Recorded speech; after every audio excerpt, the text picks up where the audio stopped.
Welcome all finance enthusiasts.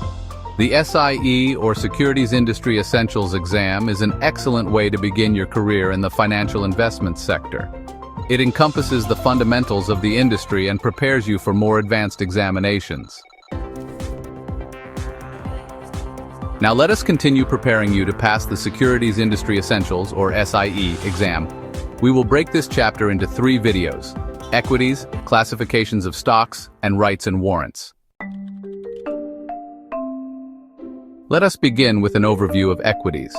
The goal of this segment in the series is to enhance a person's understanding of the following equity-related concepts: features of ownership, such as order of liquidation and limited liability, voting rights, convertibility, as well as control and restrictions, like SEC Rule 144. The process of issuing and trading these securities will be discussed in subsequent segments of this series. The corporation equity securities. Many businesses are organized as corporations. As a legal entity, a corporation can engage in many of the activities that a natural person is able to do. For example, it may buy property, obtain loans, sue, and be sued. Although a corporation is owned by its shareholders, the business is considered a separate entity under the law, and therefore an individual shareholder is generally not held personally responsible for the corporation's debts. If a business fails, the most a shareholder can lose is their original investment. In other words, shareholders have limited liability. Corporate organization. Corporations can vary in both size and complexity, ranging from large international conglomerates to small family businesses. However, the fundamental legal structure remains the same. The shareholders of the company elect a board of directors, which is responsible for overseeing the company and appointing its senior managers. Raising capital financing the corporation. After being formed, it is inevitable that a corporation may need to raise additional capital to fund its operations. As briefly mentioned in an earlier video, there are 2 basic methods that corporations use to raise money: debt financing and equity financing. An issuer that sells bonds or debt is borrowing money from the investors who buy the bonds. The funds are borrowed for a predetermined period, and the company is required to make interest payments to the bondholders over the life of the bond. Bondholders are not considered owners, therefore they have no voting rights. For bond investors, their returns are limited to the interest that the corporation pays them for the use of their money. The other way for a corporation to raise money is to issue stock. Unlike bondholders, investors who purchase stock become part owners of the corporation. Since the investors are provided with an ownership interest in the corporation, these securities are referred to as equities. Stockholders don't receive guaranteed interest payments, and there's no maturity date on their investments. So what's the upside for equity investors? If a company prospers, shareholders can expect to share in its profits in the form of cash or stock distributions, also known as dividends, and experience an increase in the value of their shares. However, if a company fails, shareholders are more likely than other investors to lose their entire investment. This is due to the fact that if the corporation is forced to liquidate its assets under Chapter 7 bankruptcy, bondholders and other creditors have a higher claim to the company's assets and will be paid first. Different types of equity securities. Common stock. There are 2 main types of stock that a corporation may issue: common and preferred. Common stock is the traditional form of equity, and common stockholders are the last to be paid if the corporation declares bankruptcy. Common stockholders may receive dividends, but only after the corporation's bondholders, if any, have been paid their interest, and the preferred stockholders, if any, have received their stated dividends. Common stock is 1. The basic unit of corporate ownership, 2. The most widely issued type of stock, and 3. The first type of stock that a corporation issues. For bookkeeping purposes, common stock is usually issued with a par or face value that is an arbitrary amount, used for the company's financial statements. There is no relationship between the par value of an equity security and its market value. Let's analyze the progression of a company's shares from the time of incorporation to the point at which the corporation may choose to purchase its shares on the open market. Authorized shares. At the time of incorporation, a company is authorized to issue a certain number of shares.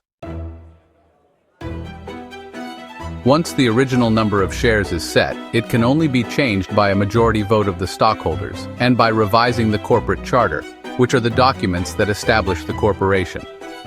Most corporations issue fewer shares than those authorized to maintain a certain amount of stock available for future use. Issued shares. Issued shares represent the number of shares that have been sold by the corporation. Any shares that haven't been sold or distributed are referred to as unissued shares. Treasury stock. For various reasons, a corporation may ultimately repurchase some of its issued shares. When stock is issued and subsequently repurchased by the company, it is referred to as treasury stock. As long as the stock remains in the treasury, it has no voting rights and does not receive dividends. Treasury stock appears as an informational item on the corporation's balance sheet. The term outstanding stock refers to the number of shares that have been issued to the public minus any stock that has been repurchased by the company, which is known as treasury stock. Outstanding stock receives dividends and has voting rights. Many market professionals refer to a company's market capitalization to indicate its size, which is determined by multiplying the current market price of the stock by the number of outstanding shares. Example: although ABC Corporation is authorized to issue 10 million shares, it has only issued 4,500,000 shares. Later, due to ABC having repurchased 500,000 shares of the stock for its treasury, ABC has 4 million shares outstanding. Rights of common shareholders. As specified in a corporation's charter and bylaws, all shareholders are provided with certain rights, which may include the following: right of inspection, right to vote, right to receive dividends, right to evidence of ownership, and right of transfer. Right of inspection. Stockholders have the right to inspect certain books and records of the company, including the stockholders list and the minutes of stockholders' meetings. This right is usually exercised through the receipt of an audited annual report. Right to vote. The ability to vote is generally linked to common stockholders. They can attend annual shareholder meetings and vote on significant issues, such as electing board members, approving stock splits, and authorizing mergers or acquisitions. It's crucial to note that shareholders vote on whether the corporation can execute a stock split, but they do not determine if the corporation should pay cash or stock dividends. Instead of allowing common stockholders to choose their distributions, all dividend decisions are made by the board of directors. Each shareholder's voting power is based on the number of shares owned. For example, if an individual owns 100 shares, she has 100 votes. Shareholders who cannot vote in person may cast their votes by proxy, allowing another person to vote on their behalf. Corporations may issue various classes of common stock. Class A common shares grant holders the right to vote. In contrast, Class B stock may have no voting rights, limited voting rights, or super voting rights. Generally, Class A stock holds a higher value than Class B stock, with no or limited voting rights. The two main voting methods a company may use are statutory and cumulative voting. In statutory voting, shareholders receive 1 vote per share owned for each voting issue. Thus, the more shares a person owns, the more influence she has. Consequently, statutory voting benefits larger, majority shareholders. In cumulative voting, shareholders can multiply their shares by the number of voting issues. The result is the total votes shareholders can cast as they wish. Cumulative voting typically favors smaller minority shareholders. Although not guaranteed, companies often distribute a portion of their profits to shareholders. The portion of a company's profit paid to common and preferred shareholders is termed a dividend. Further information on dividend payouts and stock splits will follow in this series. Shareholders are entitled to receive 1 or more stock certificates as proof of ownership. The certificate displays the corporation's name, the owner's name, and the number of shares owned by the stockholder. It must also indicate the transfer agent and registrar's names and bear the signature of an authorized corporate officer. Stockholders can freely transfer their shares by selling, gifting, or bequeathing them. However, certain circumstances may restrict the transferability of shares, such as when an individual acquires shares before the company's initial public offering or receives shares as part of compensation. These restricted shares often carry a legend indicating they are ineligible for transfer. To avoid overwhelming you with lengthy videos, we'll keep it short and easy to digest. Join us for a follow-up video continuation where we will discuss classifications of stocks. As always, please like this video so others can see it. If you are a new viewer, we invite you to join our family with a free subscription.